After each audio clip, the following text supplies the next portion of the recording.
Well, hello and welcome back to the Lamppost Listener. My name is Daniel. I'm Phil. And this is a podcast where we journey chapter by chapter through C.S. Lewis's Chronicles of Narnia. This is the final chapter of The Magician's Nephew, the end of this story, and the beginning of all the others. With a warning and a command. With a warning and... Oh, I thought you meant in the title. I'm like, what's the warning? This is the end of the story. The command, right. You better begin some more. It's kind of like the warning track in a baseball field. Like you're very close to the point. I didn't know you were a baseball fan. Oh, yeah. The mere fact that you know that it's called a warning track, though, means that you got somewhat of a baseball fan. Oh, yeah. I used to play 3 seasons a year. Do you follow baseball at all now? No. We never talk about... I'm unfortunately an Orioles fan, which is been a miserable life. That's kind of like the one team that if I happened to be looking at the sports section, I would... You were from pay attention to. the... here we go. It's the season finale of the show. Let's talk a little bit Start about... out with baseball. Geographic locations of MLB teams. In that growing up in North Carolina, you're in that weird space. Okay, growing up in the 2000s, before the Nationals were there, where you're equal distance from Baltimore and Atlanta. Yep.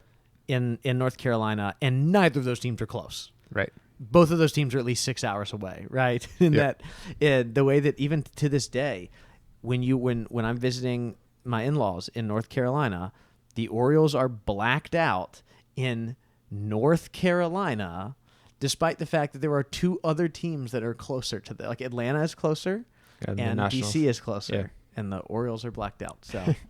MLB, get on that, please. Please fix your all the blackouts you have.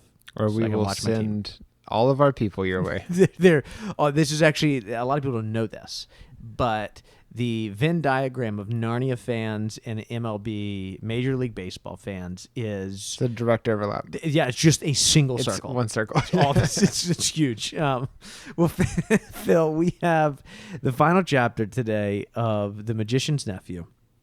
It's a great chapter, wonderful chapter, and a sad chapter here. What do you want to talk about before we jump in? Is there anything we need to talk about here in the season finale? We're not going to be back for, I don't know, about 5 months or so again. That's right. And then we only have one more book.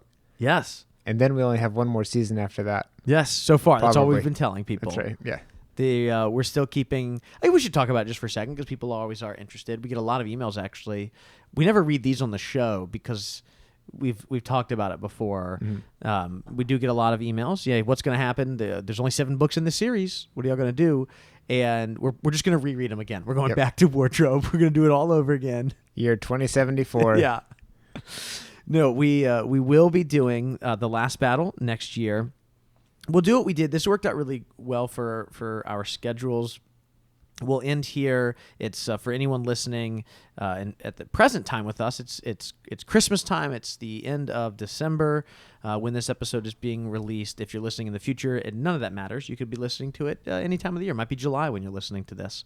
But we will then take about a 5-month-ish break so we can build back up our coffers. Yeah, that's right. Our store. We're going to tear down our current storehouses and put a lot of grain in some new storehouses. We'll build our storehouses back up because actually, little peek behind the curtain here, little Wizard of Oz.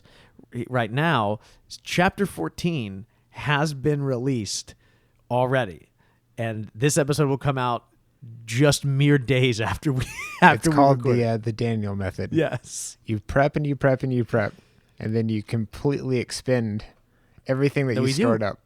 And then at the last second, sometimes you're texting me. We throw it together because really quickly. We have to record right now. We're like, hey, we recorded the first 14 episodes, but we didn't do that 15th one. We probably should do it. So we'll do that again. Just helpful for our schedules. I'm finishing up grad school next semester, so it's and that's the real reason.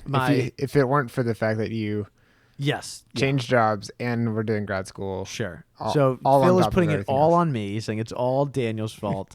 And if it weren't for you, we also wouldn't have things planned. Fair enough. Yeah, I was like, we can come back in February if you want to do all the editing. Yeah. And Phil's gonna be like, nope, we're coming back in May. Sorry, everybody. No computers for me. Thank you very much. There you go. we'll be back in the spring, probably late springish, sometime in May. We'll be back. We'll do the last battle, and then we'll take another shorter break that time, and then we'll be back for at least one more season is what we're saying right now. Season 8, we're calling it Further Up and Further In. Phil still does not know what that means, but we'll be doing kind of one Narnia season that's not about the books, and so that's all we'll say right now. But that is coming in the future. Yeah. And then who knows after that? Yeah, from there, we don't know. Yeah, depends on how many more grad schools I do. Yeah, or how many more kids you have. Yeah, it's very dependent on children, and we need your firstborn to learn how to edit is what we really need. Yeah, that's true. Yeah. So Phil, we've not really talked at all about Narnia yet. I think we should start talking about Narnia. We had chapter 15. It's an odd chapter, so I have a summary for us. Are you ready? Let's hear it. Chapter 15. In the wood between the worlds, the lion gives the children a warning and a command.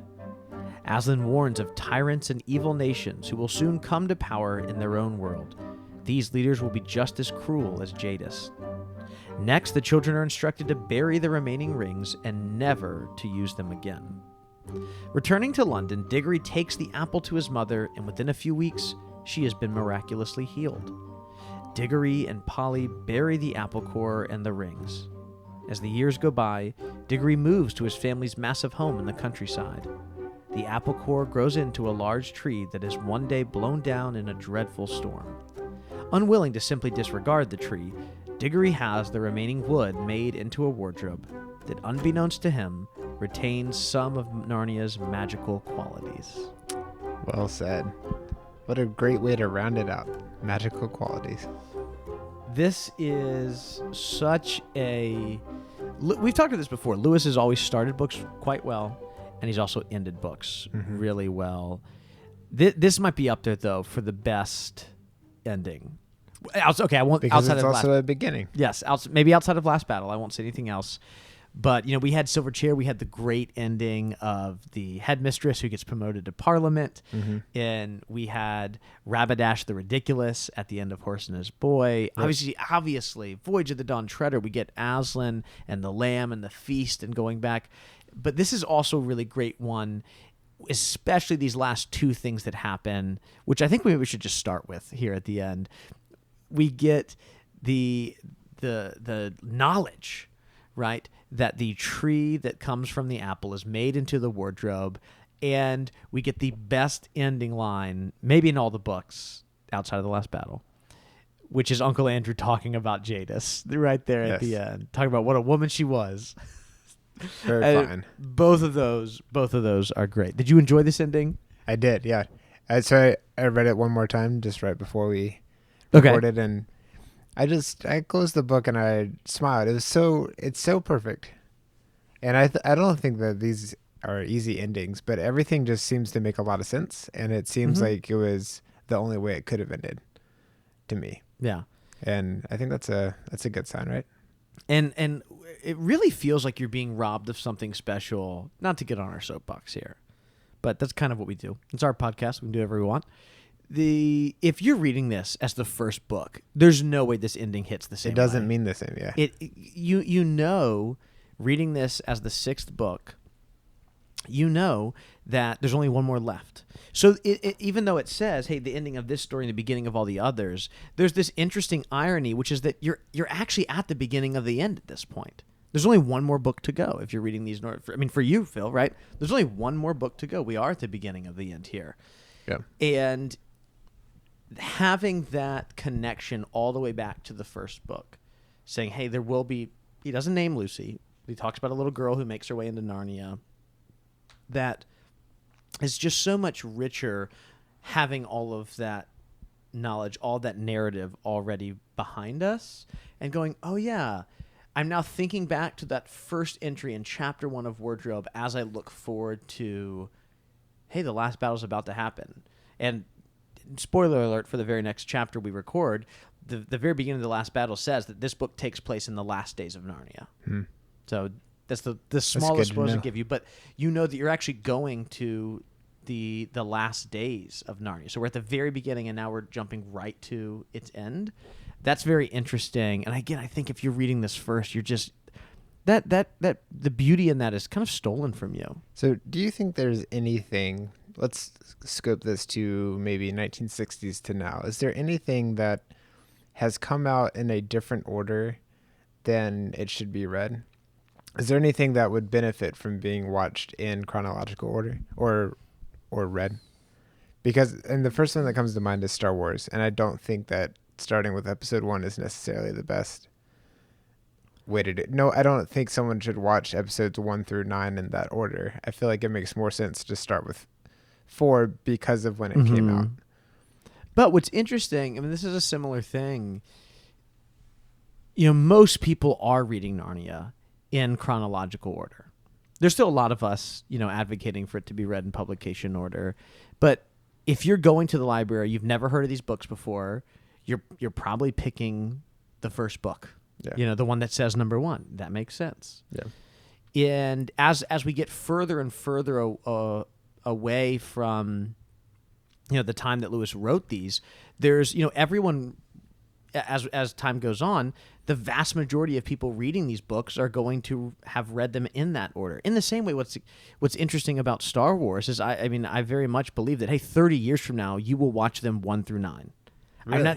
I think people will, because I think that and this is really interesting in that Star Wars has lost some of its cultural clout with the sequel trilogy. And look, you and I have been here before. We have defended The Last Jedi. We both enjoy it. But I'm not going to sit here and pretend that the sequel trilogy was well received, because it was a mixed bag, right, in its reception. And with some of that, Marvel has kind of overtaken Star Wars as being the biggest blockbusters at the theater, right? Not to say Star Wars still doesn't have a ton of clout. It absolutely does. But as someone who spends the majority of my time with children, I can tell you that most of these kids starting out with number 1. Really? Why? Because they're going on Disney Plus, and they're like, I've never heard of Star Wars, or I've heard about that. I've seen a couple of the shows.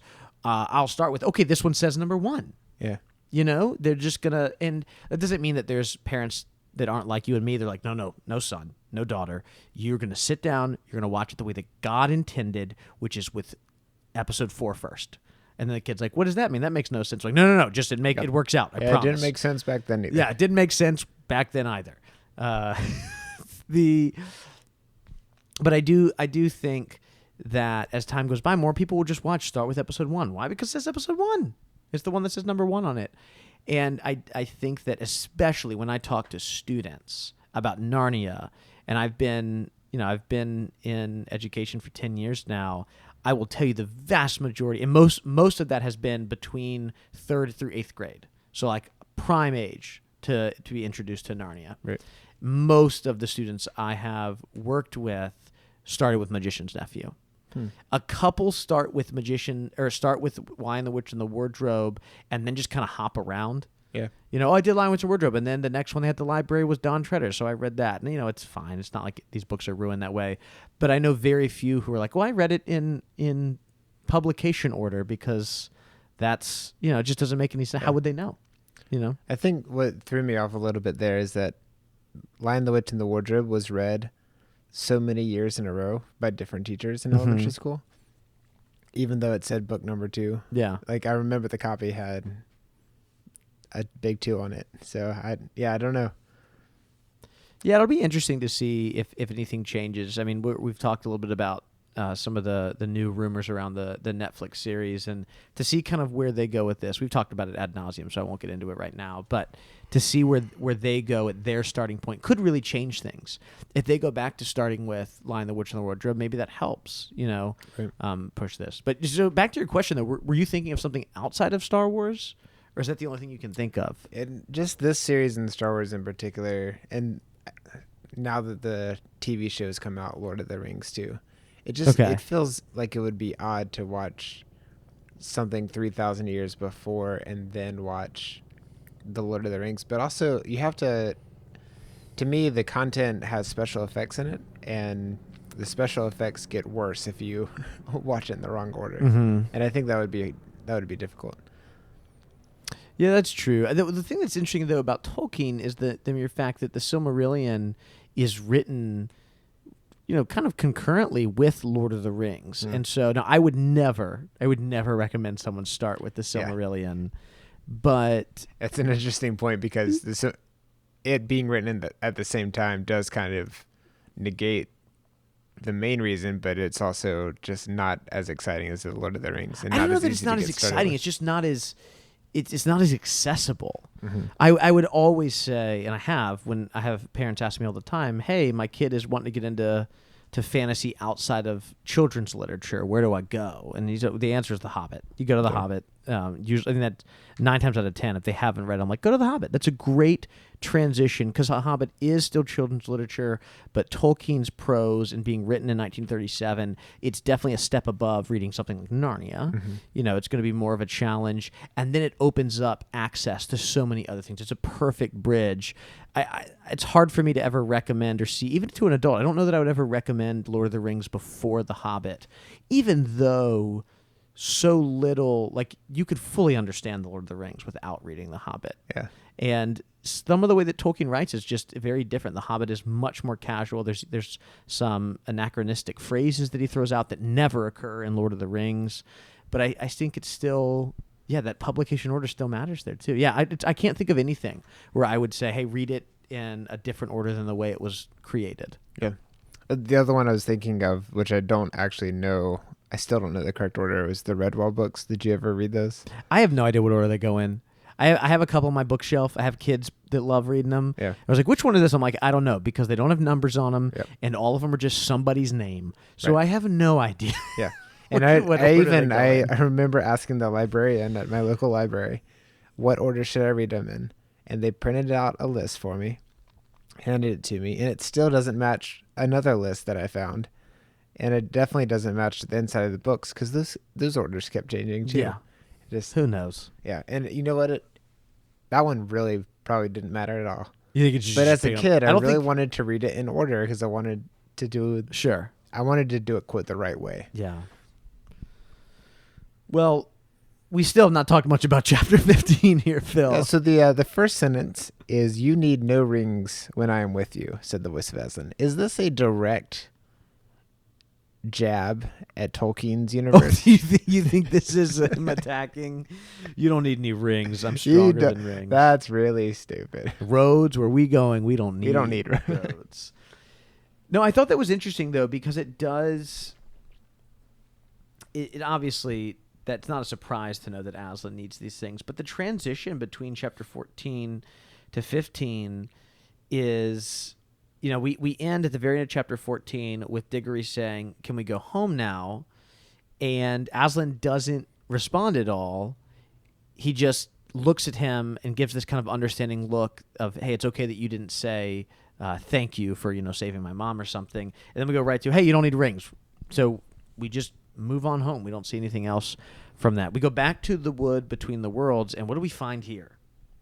Everything is pretty much as they left it, Except everybody's passed out. Well, the policeman's passed out. No. We gotta go. Let's go back to the wood first. Oh, Charn is gone. Yes, Yeah. the pool has been dried up to Charn, which is very interesting. And it's as if it never existed. Yeah, well, that's an interesting question. The world is ended as if it had never been, is what Aslan says here. Very interesting. Let's do what we always do in this podcast. Let's read deeper into something that Lewis definitely did not mean for us to read deeper into. What are we supposed to take away from this? Is he saying that Charn no longer exists? Obviously it doesn't exist. We know that it's been destroyed. But he's saying the physical place of it is also actually gone? Or is he saying after all of its destruction, all the good, all the bad that ever occurred from it, all of its ripple effects are gone, and it's as if it never existed? What do you think he means here? I do think it's that last one. The latter. I think that it's done, and it's so cleanly cut off. There's no going back. I think so too. I think when we look at this next line that Aslan says, and I'll read it here, and then I'll come back to it. So Aslan actually, he says this, which is really interesting. Pauly says, "We're not quite as bad as that world, right, Aslan?" And he says, "Not yet, but you are growing more like it. It is not certain that some wicked one of your race will not find out a secret as evil as the deplorable word and use it to destroy all living things. And soon, very soon, before you are an old man and you an old woman, great nations in your world will be ruled by tyrants who care no more for joy and justice and mercy than the emperor's Jadis." And that's his warning to them. So we'll come back to that line because obviously that's pretty big there. But we kind of see Charn as itself this warning. And I wonder if some of what Aslan is using this example of Charn to be like, hey, like we don't know much about Charn, but I think maybe it's safe to assume that there were good things occurring in this world. In fact, we know that some of the kings in that hall of images, if you remember, they look much more royal and just and good. And then as Diggory sees them kind of progress, he says they look more stern, they look more angry, they look more evil until you get to Jadis, right? And so I wonder if some of what Aslan is saying here is that all the good that was done in Charn before Jadis, before all the fighting, before all the war, it's all been erased. All the good has been completely forgotten because of the bad that destroyed the world entirely. Like all that was for naught. And I wonder if that's kind of the warning for, I don't think this is Lewis giving us a warning. I think there's other warnings he's giving us. I don't think this is necessarily like some kind of metaphor or anything like that. I think instead it's a warning to them like, look, do you see what happened to Charn? All the goodness that you know in your world could easily be gone as well too, if you continue down this path. But Phil, let's talk about this deplorable word in our world. We've talked about this a little bit before. What have we said that this is mostly alluding to? The song Home, Home on the Range. I have no idea where you're going with this. Where the deer and the antelope roam, and never is heard a deplorable word. But then what can an antelope say? The thing that came to mind based on when this is published and what he seems to be referencing is if she can utter a word that wipes out everybody, it seems like it's referring to, at the time, atomic weapons and now nuclear weapons. Yeah, I mean, it absolutely is. Every single author or professor, academic I've looked at has said the same thing, right? This is very much Lewis alluding to both world wars. I mean, he says there's going to be tyrants who are no more, who don't care about joy, justice, and mercy. A lot of people think specifically he's looking at Mussolini and Hitler and Stalin. Yeah. And I'm not sure why those. I mean, obviously big three names, but there's other people like Hirohito. There's other, dictators and awful leaders in the 20th century. But those three were the names that kept coming up. And I don't know if that's simply just, hey, those are like three of the people that regularly get mentioned as horrible leaders in the 20th century, or if there's any particular reason that he's referring, that he might be alluding to those three. I'm not sure. Or in the fact that, Lewis, having lived through World War I, he doesn't mention any of the tyrants or any of the bad leaders from the First World War. He only is potentially, and I wonder if that has to do with the idea of nuclear weapons. But absolutely, he's saying you now have the ability to destroy things almost through the deplorable word. And I think that's really interesting and a great place for us to kind of park for a little bit and talk about what Lewis might have to say for us in the year of our Lord 2022. So Peter Shakel has this to say in his book, The Way into Narnia, which we've mentioned many times on the show. And it's what we just said. He says, the passage contains one of the most direct contemporary social comments to be found in the Chronicles. According to the outline of Narnian history so far as it is known, Diggory and Polly were born in 1888 and 1889, respectively, and were carried into Narnia by the rings in the year 1900. Long before they were old, their world had seen a Hitler and a Stalin and had learned to live with the fear of an evil secret, the atomic bomb.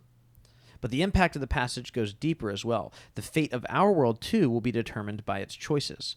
The people of our world must decide if they will resist the temptation to become selfish, cruel, and tyrannical, and live instead in the joy and justice and mercy and peace that were intended for them.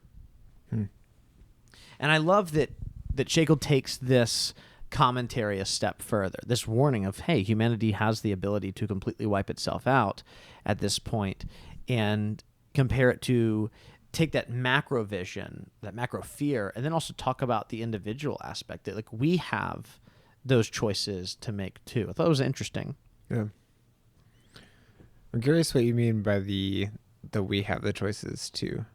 For example, you and I don't have the power to wipe everybody out. But there are individuals that, and for the most part, have that power. No, yeah, I know that there are a few steps that would have to happen in most cases. No, but there are individuals who have a lot more power than you and I do, right, over the use of nuclear weapons. Yes, obviously.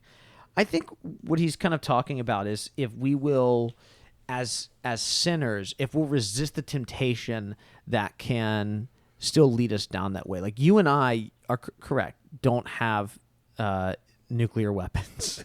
Which is a good thing. You and I shouldn't have them. But you and I can still fall into some of the temptations that can lead people down those roads. Like you and I can fall into cruelty or fall into the temptation of selfishness or the temptation to view ourselves better than others and those kind of things. And I don't think that what Shakel is saying here is that we're just as at fault for, if a country launches nukes at another country, it's like, well, you and I were like, I was a little too selfish. I'm just as at fault. I don't think that's at all what he's saying. But I do think, when we look at, the fear of, mass destruction through nuclear weapons, there's very little that you and I can do, right? And that's why we're not hopefully staying up late at night. That's why even if we were living in the mid-1950s when that fear of nuclear annihilation was much stronger in the midst of the Cold War, there's still very little you and I could do. And so the question then is, what do you and I do, almost in like the Tolkien words, with like the time or the resources that are given to us? Like that we do have. Yeah, what can we do? Well, we can resist that temptation in our own lives. That's how we can help our world not fall into that. Like, you're right. The most that I can probably do, not that we're getting political or anything here, but the most that you and I can do is, as far as like with great leaders who have these terrifying powers, right, is we can vote. But that still feels like a relatively, even in a democratic country, that feels like a relatively insignificant thing. Like, does who I vote for really determine whether or not the world all falls apart? It might not really feel like that. And so what's much more important is like, how am I treating my neighbors? How am I treating the people who are, just in my daily life? Am I treating my wife well? Am I raising my kids up to be, loving, God-fearing, men and women? Do my neighbors feel cared for? But I mean, I think that's kind of what Shakel's saying. It's not at all that we just say, well, then none of these things matter out in the big picture of the world, but that I don't really have much control over that. What I do have control over are my own choices, my own responses to the sinfulness of the world. Yeah. Well, let's keep talking about this, Phil, because I was drawn to this idea of scientism, which we brought up multiple times throughout the book, and thought about another novel that, from a very different perspective, that deals with some of these ideas of nuclear destruction and the role of science, and that novel being Cat's Cradle by Kurt Vonnegut. Have you read any Vonnegut before? I have not. So you definitely should. Yeah. Cat's Cradle is great. Slaughterhouse-Five is great. Very, very different ideology than Lewis. Kurt Vonnegut, very prominent atheist, very much a postmodern writer, very much a pacifist. Lewis himself, in his own right, says, hey, I'm not a pacifist, right? Yeah. So a lot of different things. But I wanted to point out some of their views on science, because despite the fact that these two men are coming from different perspectives, one is a Christian, one is not, I thought there were some interesting places where I think they might actually agree. I have no idea if they even knew of each other. I couldn't find in a quick Google search, which is just scrolling the very first page after I Googled C.S. Lewis and Kurt Vonnegut, I came up with nothing. And by the way, it's very frustrating that when I Googled that, like the first 7 things are sponsored, and then there's like 3 links that are actually what I'm looking for.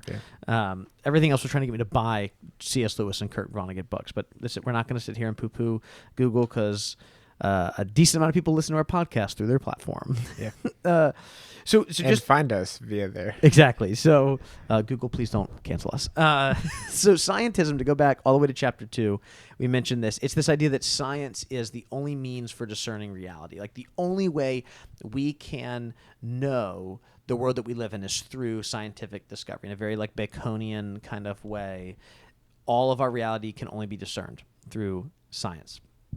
Lewis has clearly told us in his works that science it's not necessarily a good thing. It's not a bad thing. Science in the 20th century alone could give us the cure to measles and polio and raise infant mortality rates to something that's almost unheard of to our ancestors who lived hundreds of years ago. Don't we want the mortality rates to drop? I meant to drop infant mortality rates. I am so sorry. Thank you so much. But in the same century alone, science was also used to create gas chambers and atomic weapons. So science is not inherently a good or a bad thing. Yeah. And Lewis often is calling us to not simply just to seek to understand our reality through only scientific means. So Lewis is by no means anti-science at all. He is anti-scientism, this idea that we can only do, I just said it many, many times, but just because I know some people still have a hard time maybe comprehending that. We don't really use that kind of language very often. But Lewis is saying he's against this kind of view of science, not science itself. And this is actually something we're hoping to explore during a hiatus period. Yeah, we'll hopefully dive more into that during a hiatus episode because you and I, not the right guys to dive deep into this kind of stuff, but I think we might know some other men and women who might be able to help us. So there's a little breadcrumbs for later on the hiatus episodes. But this brought me to Cat's Cradle by Vonnegut, which I read for the first time just a few years ago. I read Slaughterhouse-Five, probably his most famous book, and Breakfast of Champions when I was in high school. I enjoyed both of them. I really love Slaughterhouse-Five. Don't even necessarily agree with everything that Vonnegut is saying in all of his works, but find his writing to be probably my favorite of the postmodern writers out there. And in Cat's Cradle, it takes place... I won't give the whole background, but because it's very easy to read. He always writes in very simple. He doesn't like to use a lot of fancy, beautiful prose. It's very almost choppy. It's very direct. And in Cat's Cradle, there is this scientist who has created a technology called Ice-9, and this technology turns water into a solid form without changing temperature. So you can turn liquid into solid immediately without changing temperatures. Oh. And it was made because the army was looking for a better way to get rid of mud. They were having their Marines were struggling with mud. And it's like, how do we not have to worry about mud anymore? And so they create this thing called Ice-9, and it's created. I don't remember the scientist's name who creates it. He's actually you never really see the creator of this technology throughout the book. He's mentioned all the time, but it's clear that he saw this creation, which could potentially destroy all of mankind, being able to turn water into ice, right? You could freeze every ocean and kill, everybody. And freeze, no, it's not that we're drinking water from the ocean, but you know what I mean. You could freeze all water and kill everyone. And he views this technology more as a puzzle to solve and is completely disinterested in any of the moral or ethical implications of his technology. It was more, hey, someone said, could we do this? And he was like, ooh, what a challenge. I'll do it. And then he solves it in a way that potentially could bring about the destruction of all of mankind. And Vonnegut juxtaposes our ability as Vonnegut's very much a humanist, so that you kind of have to know that going in, but he's very much looking at our ability as humans for this limitless capacity for knowledge from his perspective. I don't think Lewis would agree with humans' limitless capacity for knowledge, but Vonnegut probably would. And he's then looking at how we also can then use that knowledge for destruction. So if you think about this Ice-9 in Cat's Cradle, you have this scientist who his goal is to attain knowledge, and whatever's left in the wake of the attaining of knowledge is not really for him to worry about. And the same, this happens to Uncle Andrew, right? Yeah, and it sounded very familiar. Exactly. Like it's I am trying to find new worlds and explore and learn about magic, and whatever is left behind me is not like, I can't really be held responsible for that. And Uncle Andrew's very much a caricature of that, but I think it works because we have these books are often being read by children. That character shows us kind of like the reductio ad nauseum of this kind of line of thinking, right? This idea that if we really view science is kind of a hurdle for humans to overcome, or is the material world is a hurdle for us to get, or like we're going to gain more knowledge, and that there is eventually a place where we can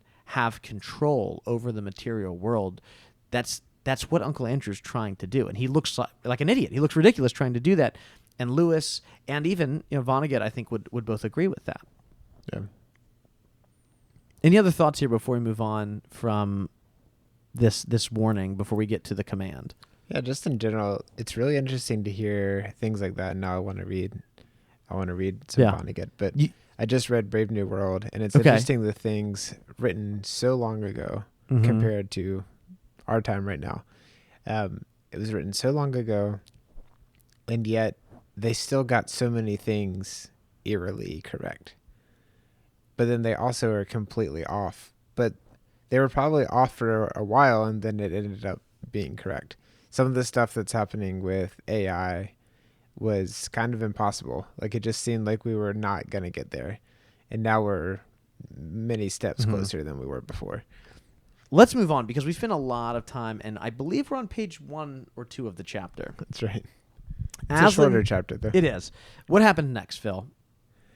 Well, they need to plant the rings, but they kind of split up for a little bit. And it turns out they have a secret whistle sound that works. Yes. And he's able to reconnect with Polly, and they've planted the rings, and he even marked the spot where he planted them. Sure. But it turns out he didn't need to, because something is already growing from it. A little tree has started to sprout. Yeah. There's a couple of interesting things that occur as they say goodbye to Aslan and head back into this world. There's this really interesting moment where they kind of see Aslan for the last time. And for all we know, this is the last time they'll ever see him. We don't know anything else about them meeting at this point. And Lewis writes this. He says, "And the memory of that moment stayed with them always. So that as long as they both lived, if ever they were sad or afraid or angry, the thought of all that golden goodness and the feeling that it was still there, quite close, just round some corner or just behind some door, would come back and make them sure deep down inside that all was well." I just love that idea of that comfort that the memory of Aslan brings to them, right? Because they've spent time with him, and they have that to draw on later. They look like someone who has been with him, right? Then you said they go back, and Diggory does give the apple to his mother, and we do know that Lewis does a great job describing kind of the bright colors that are in his mother's room, but kind of in comparison to the apple, everything looks dull and almost like gray, because this thing is so beautiful from Narnia. Then, like you said, they go back, they go find the seed, or the seed, sorry. He plants the apple core. They then plant the rings after they do their little whistle together. And what happens when they go back to find look for the tree that was planted?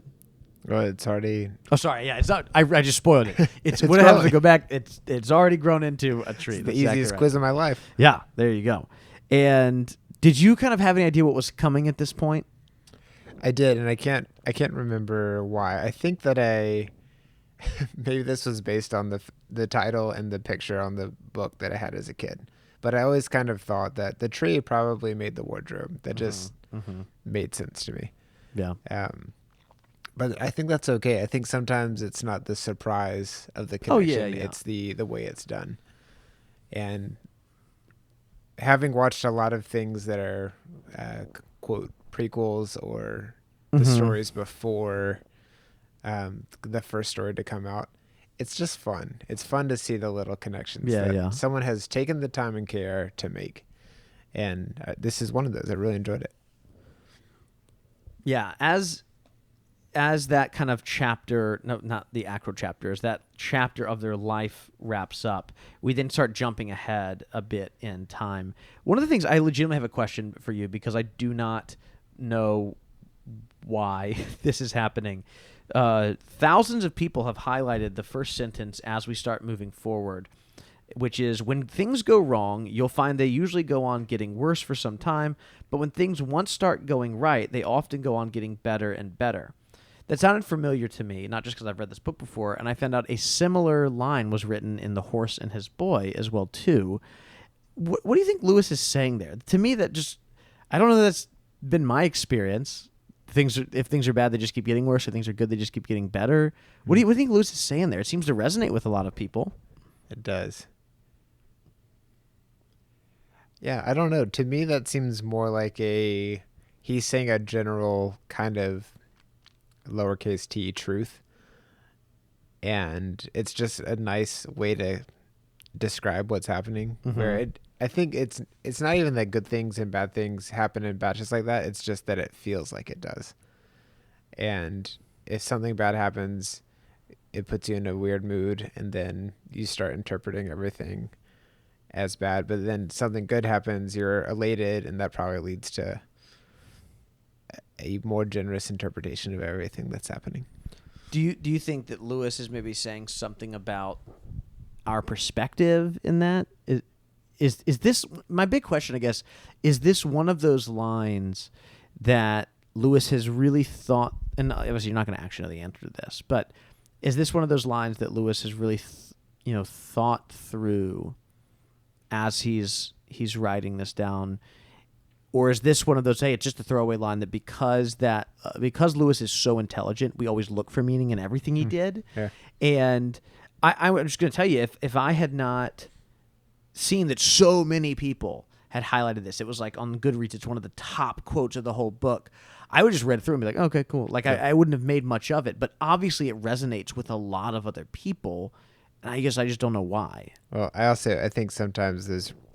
Yeah, have you ever noticed how sometimes someone highlights something and then more people start to highlight it? That's true. I certainly feel a pressure to highlight something. I thought, well, if everyone else is paying attention to this, I better highlight it too so that I can remember whatever it is, and then that number goes up by 1.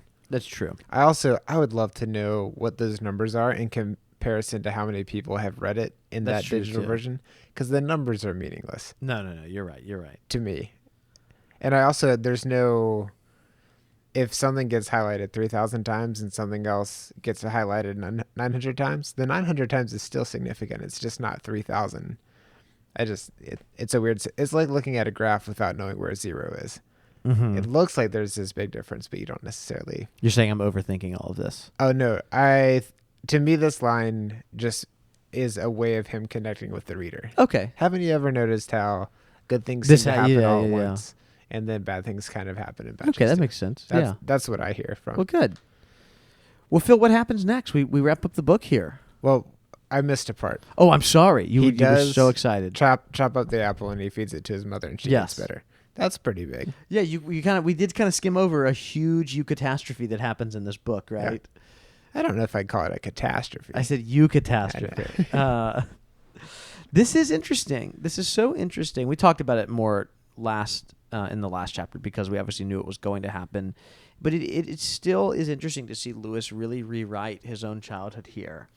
And yeah, I mean, I don't know that I necessarily have anything important to say about that other than just that it's interesting that he did that here, because there's other times in his works where, I mean, there are bad things that happen in these books. It's not like, oh, it's for kids, I'm going to make it happy. It's very much a deliberate choice that he makes. And so I wonder if this is kind of quote unquote righting the wrongs of his childhood, or if this, I guess the way I want to say it, I wonder if this is more for Lewis or more for his readers. Yeah.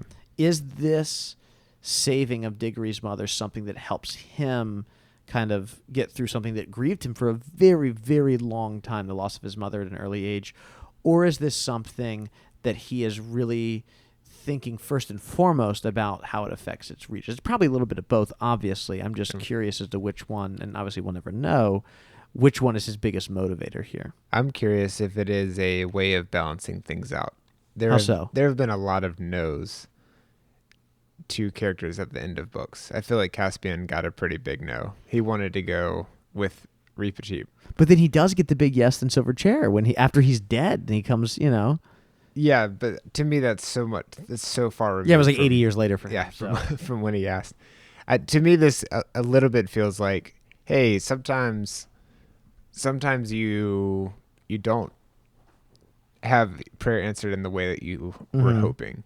Oh, that's good. Yeah, but sometimes you do. And I think that this rounds it out a little bit, where he did get what he wants. And I think what's dangerous here is he did a lot of stuff really well, and then he got what he wanted, and that can fall into the prosperity gospel, or just like you're always going to get a yes when that isn't the case. Sure, in prayer. Sure. I think thinking of this as a eucatastrophe is helpful, because it's at the last moment when you think none of this is going to truly work out, it does. And Diggory, kind of everything ends perfectly for him. I don't know if there's another book that ends so perfectly for another character. Right? Diggory's mom is healed, his uncle Andrew. It's not even like he doesn't even get his comeuppance. He actually improves. Yeah. Right. It's not that he's ever like a great guy, but we do know that he's much more easier to deal with. He's much more reasonable. People, his company is not at all what it once was. Right. And he gets to move it. His dad comes back from India. He moves into this huge house in the country. Lewis obviously making some allusions to country life being better than city life. Right. And I mean, things literally work out perfectly for Diggory. More than I'm trying to think the end of, I mean, maybe you could argue maybe Shasta and the Horse and His Boy. Maybe you could argue that. But, Eustace, and maybe the reason this is the case is because we get, like Shasta at the end of Horse and His Boy, we really get the rest of Diggory's story here. Whereas at the end of Silver Chair, at the end of Don Shredder, end of Caspian, end of Wardrobe, we really don't get the end of our protagonist's stories for the most part. We might know that, Peter and Susan are coming back, but that's not what they want, right? That's horrible news for them. Yeah. Same with the kids at the end of Don Shredder. Oh, you'll have to learn to know me by your name there. It's like, that's a beautiful line, but I'm sure that there's a lot of pain that the children are hearing that with. Like, yes, it's a beautiful truth, but it doesn't mean it doesn't sting. Yeah. And then I guess with Eustace and Polly, we just don't know the rest of their story, and that's, because they're going to show up in Last Battle. But this is just a great ending for Diggory here. Yeah. Well, right here at the end, we have this, what I consider a funny little wink at the reader, but very subtle, very quick. He has Uncle Andrew say, when he's describing Jadis, a devilish temper she had. And I think that's and she was very, very evil, pure evil. And she's still out there. And he is describing her temper as devilish. And then he uses his familiar line, a dim, fine woman. Sir, a dim, fine woman. Yeah. And just to me, that also shows that Andrew's improved, but he hasn't fully changed. He definitely hasn't fully learned his lesson. Oh, no, not at all. Yeah. It's more that he's probably just, you can put up with him now. Right. And it shows the difference between someone who is completely has their world altered by Aslan and someone else who is not as open and receptive to that. Sure. Wow. Well said. Has a tiny little change, but doesn't fundamentally change and doesn't have their course changed either. And he had the ability to do that. He was in the presence of Aslan. He heard them speaking. And he rejected it. Yes. Right? Yeah. Wow. That's really well said. If he had been given an apple, he probably would have tried to, do something pharmaceutical. Yeah, exactly. Like try to take it apart or something like that, break it down, analyze it. Well, that's really the end of the chapter. We skipped a little bit over this idea that, the wardrobe, which we mentioned in the chapter summary, that the tree does blow over, it gets chopped up, it becomes the wardrobe that goes to live in Diggory's house.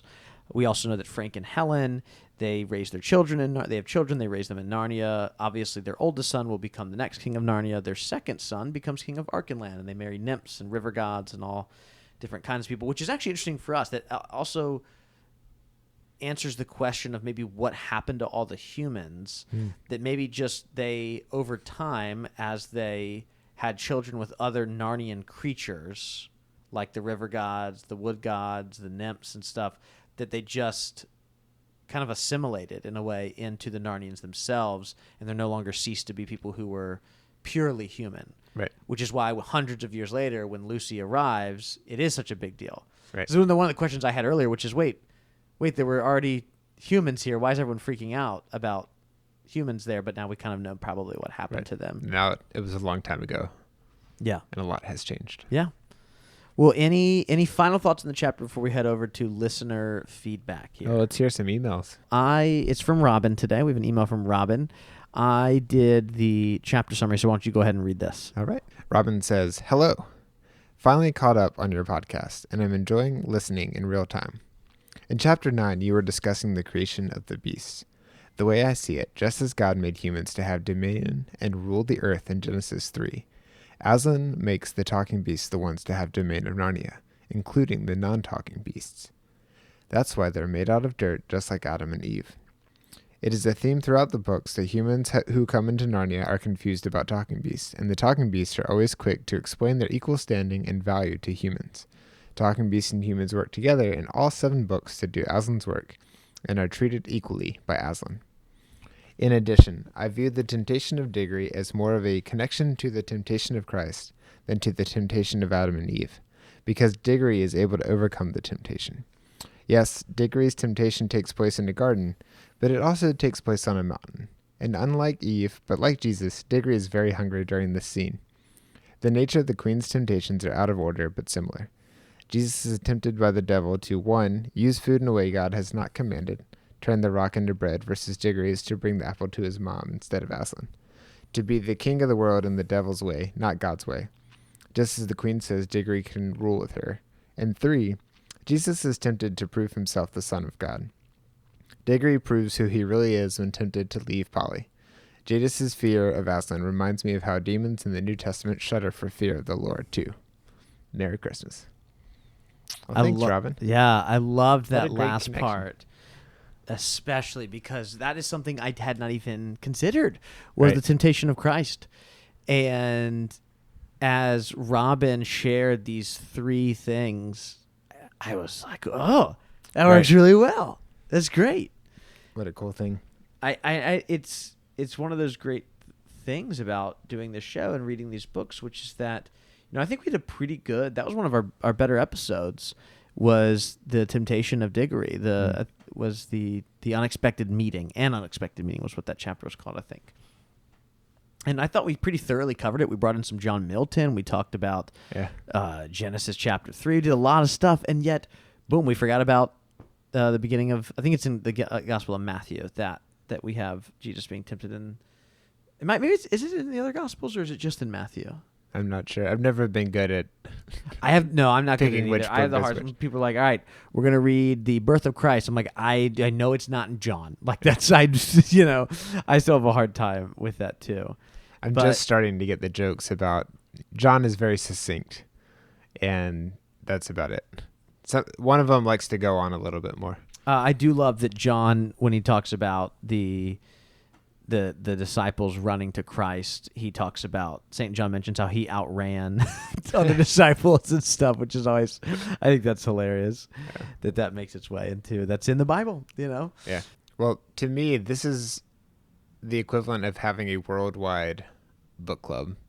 When I was in school, we read Watchmen, and the teacher read Watchmen in school? Yeah, in my comics class. Oh, okay. That makes sense. The teacher had us all read, so everybody took different characters and read them out loud.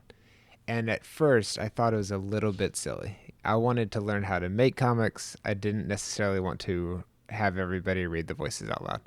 But what happened is he had this big, thick binder of notes on Watchmen, because it turns out it is one of the most complex, layered graphic novels that's ever been made. Mm-hmm. And it is so well done. And it was one of the first ones to reach this new level of art. And he had this big thing of notes, and so he would point out stuff as it happened. And then he's been doing this for 7 or 8 years at this point. And then someone raises their hand and points out something, and he just sits back in his chair and pulls out his pen and starts adding to his notes. Sure. Because they pointed out something that he had never seen before, and it was a big deal. And if he can lead that class for 7 years and still get something new out of it, it just makes me excited to see, okay, what are the other things that we missed? And because we have an outlet or a forum for it to catch these things, when someone sends us an email, we're able to see that, and now we're able to tell other people about it. And maybe in the future, looking for something like that will lead to someone else finding something else in these stories or some other connection. Yeah. Anyway, just it's a great time to like books, especially well-crafted books. Sure, that's well said. And yeah, so thanks for this email, Robin. We really thank appreciate it. Some really great insight there, and a great way for us to end this entire season with a great email. Phil, we're going to be back with another official chapter episode in the new year in 2023 with chapter 1 of The Last Battle. It's called By Cauldron Pool. And we're going to do something a little bit different with this last book, because this is the book that, there's all these books you haven't necessarily read as a child, but I would say, correct me if I'm wrong, that The Last Battle is the one you really know the least about going into it. Definitely. So By Cauldron Pool, I'm going to tell you really quickly, I'm going to give you the little one-sentence blurb that I write about each chapter. And then I'd like to hear kind of what you think might be happening here. Okay. Just give a little bit of a, here's your hypothesis. So in chapter 1 of The Last Battle, Shift the Ape persuades Puzzle to impersonate Aslan. Wow. Shift the Ape persuades Puzzle to impersonate Aslan. All right, so I'm picturing a Andy Serkis type character, Planet of the Apes kind of thing. Planet of the Apes type thing. We've never come across an ape in Narnia, I don't believe. Have we? Not that I know of. I don't think so. Puzzle to me seems like a squirrel. Okay. Or something roughly that size. A squirrel impersonating Aslan. Yeah, I'm not sure how they're going to pull it off. Maybe some advanced puppetry, CGI, who knows? Or the other thing is they could be a lion. And Puzzle might be a lion. That would make it a little easier to do the impersonation. It'd be a lot easier to impersonate a lion if you're already a lion. Yeah. Yes. What do you think about this idea of impersonating Aslan? Oh, purely for comedic effect. You think so? Yeah, he's been away a while. He's kind of easy to poke fun at. Interesting. Yeah. So kind of a lack of reverence for Aslan might be occurring here. Oh, no, purely in good taste. Oh, in good taste. I think that Puzzle might mean it in good taste, but maybe the Shift ape doesn't mean it. Hey, we're going to be silly. Okay, interesting. Yeah. Well, this is going to be fun this next upcoming season to give a little bit of insight, because I'm sure that whereas when we started, Caspian, I say Truffle Hunter, you're like, that sounds kind of familiar. Or you say Reap a Cheap, you're like, no, I've heard that names. I say Shift the Ape, you're like, I have no idea who that is. No idea. That's great. That's what I want to hear. Puzzle, you got no clue. No clue. All right. Great. How exciting. That's a perfect place to leave listeners and to leave me. I'm like, man, we got to start. See, what's great is you and I in like 2 weeks are actually going to start recording The Last Battle. And so I get to actually hear more of this from you, but other people have to wait like 5 months. A while. Yeah. So listeners, thank you so much. As always, we are so thankful for your support. We're thankful for your feedback. We're thankful just for your continued listening of this show. It is hard to believe that we're here finishing up the 6th book in this series. It was just 2 guys started it, just wanted to hang out more. We're getting older. We want a reason to hang out. This will force us to hang out on a semi-regular basis, obviously. And share a Google account. Yeah, exactly. That's what we really wanted. We were trying to save money. We want the Google, whatever you pay for, what's it called, Google 100 or whatever it's called. Uh-huh. And we'll just share one this way. Google One. Google One, that's what it is. What's hard to believe is, we started this. We're now going into year 5, and we now have over 200,000 downloads, listeners in 110 countries, and we get at least an email every other day. It feels like now. And all of that is really, I wouldn't say it has a lot to do with us. It has to do a lot with Lewis's books and by people who want to engage with them. I think we're just the 2 guys who happen to now have the microphones. Right. But we are really thankful and humbled by all of the support, the popularity of the podcast, which has been crazy for us, and just we're just thankful. Yes, very. And we've almost made more money than we made it at our summer jobs. Oh yeah, that's true. Yeah. Well, speaking of making money, let's pay those bills here, Phil. I will remind everyone that, hey, if you do not want to wait until May to hear from us again. What would you say if I told you there was a backlog of an entire other show that you didn't know about? We just recorded the 42nd Dancing Lawn episode. Those episodes run anywhere between 30 minutes to about an hour and 20 minutes long, usually in that range, kind of like our regular episodes. And there's 42 of them. So if you have not signed up for Patreon, you can head over there and listen to those. If you sign up at the $5 level, you can get some of Phil's stickers, which are always fun. Stickers for season 7 should be going out sometime in the spring. We'll probably send those out about April, probably maybe about a month or so, maybe a little bit after that. We won't put a date on it. We'll send it out sometime in 2023. How about that? Is that a good better? way Phil to say likes that answer. All right. Well, yes, this episode is made possible by our patrons, over at patreon.com. Phil is shaking his head at me. Hey, man, we're loose. It's the end of the season here. That's true. It's casual now. If you've stuck with us this long, you know that we sometimes say our words incorrectly. Only sometimes. On the first try. Yeah. So if you'd like to support the show, you can listen to a bonus episode every single month along with other rewards. As always, special thanks goes to Hannah Anderson, John Marr, Emily Wakefield, and Ryan Smith for supporting us at our top tiers. If you have any listener feedback over the break, we'd love to hear from you at thenarniapodcast@gmail.com, or you can leave us a voicemail at 406-646-6733. As always, we'd appreciate a review on Apple Podcasts. This is a great time just to say, if you've enjoyed the show, you said, hey, I can't support right now on Patreon, that's totally fine. We're never going to force anyone or really make you feel pressured. But if you're thinking, hey, this show's meant a lot to me, I've enjoyed it, how can I give back? Just go wherever you listen to podcasts at and leave us a short review. That's really helpful. Even if you don't write a review, just click in, the 5 stars, Phil, or is that what we're requesting? Yeah, 5 stars or more. 5 stars or more. Yes, Yep. 5 stars or more. You can leave it there for us. It takes, 30 seconds, and it helps other people find the show and join together in this read through. Thanks again for coming along on this journey. We will be back next season for the final book in the Chronicles of Narnia, The Last Battle. See you then.